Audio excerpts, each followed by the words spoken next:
Tired of Gmail but not sure which private email service is actually worth switching to? Between Fastmail, Mailfence, and Protonmail, the answer depends on what you value most: speed, features, or security.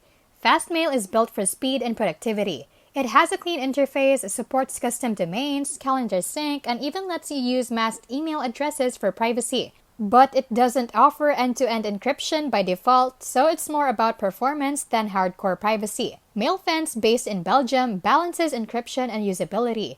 It offers open PGP encryption, calendar documents, and digital signatures, making it ideal for users who want a secure all-in-one workspace.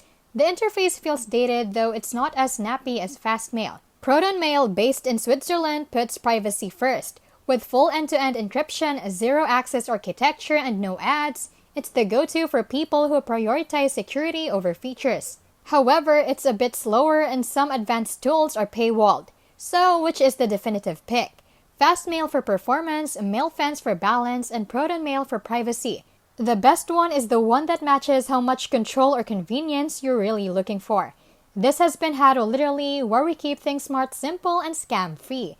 See you in the next one.